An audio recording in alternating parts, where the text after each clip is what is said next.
নোয়াখালীর চরাঞ্চলে সবজির আবাদ কম হওয়ায় বাজারে সবজির সরবরাহ কম। বাজার থেকে এ বিষয়ে বিস্তারিত জানাতে যুক্ত হচ্ছেন সহকর্মী আকবর হোসেন সোহাগ। চরাঞ্চলে সবজির আবাদ কম হওয়ার কারণ কি?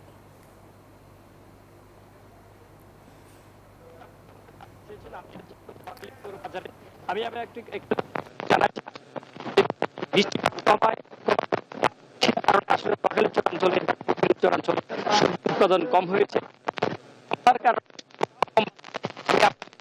বাজারে হ্যাঁ যে পরিমাণ আসলে শাকসবজি আসলে বাজারে সরবরাহ হওয়ার কথা, কিন্তু ওই পরিমাণ আসলে এবার কম। কিন্তু আমি এখানে অনেক ক্রেতা এবং বিক্রেতার সাথে কথা বলেছি, তারা জানিয়েছেন যে চরাঞ্চলে সবজির আবাদ কম হওয়া এবং উৎপাদন কম হওয়ার কারণে আসলে বাজারে আসলে তাদের খরচ বেশি এবং তারাই দামও তারা বেশি বিক্রি করছে। কেন আমি অনেক ক্রেতা এতে করে সাধারণ যারা মধ্যবিত্ত শ্রেণীর মানুষ আছে, তারা বাজারে সবজি কিনে আসে, তাদের আসলে ক্রয় ক্ষমতার অনেক জিনিসপত্রের দাম এখানে অনেক বাড়তি, তারা বিক্রি হচ্ছে এবং বাড়তি দামে তারা কিনতে হচ্ছে। আমি এখানে অনেকের সাথে কথা বলছি, তারা আমাদের সাধারণ যারা ক্রেতা আছেন, তারা আসলে তাদের ক্রয় ক্ষমতার একটু বেশি দামে তারা তারা জিনিসপত্র কিনতে হচ্ছে, তারা সাধারণ পরিবারগুলো তারা জিনিস করছে।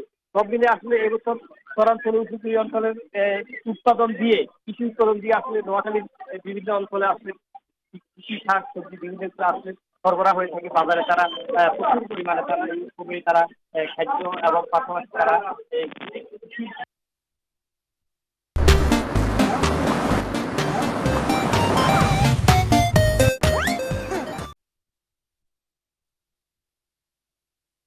এই উৎপাদনের না হওয়ার কারণে মূল কারণ হলো চরাঞ্চলে বৃষ্টিপাত কম হয়েছে। উপকূলীয় চরাঞ্চলে প্রচুর পরিমাণে কৃষি উৎপাদন হয়, কিন্তু কম হওয়ার কারণে আসলে দামও বেশি এবং সরবরাহ কম থাকার কারণে বিক্রেতা জানিয়ে তারা কিনলেও দামে তারা এবার বিক্রি করছে। তো এই ছিল আমার কাছে নোয়াখালী থেকে সবচেয়ে ধন্যবাদ আপনাকে। আকবর হোসেন সোহাগ জানাচ্ছিলেন নোয়াখালী থেকে।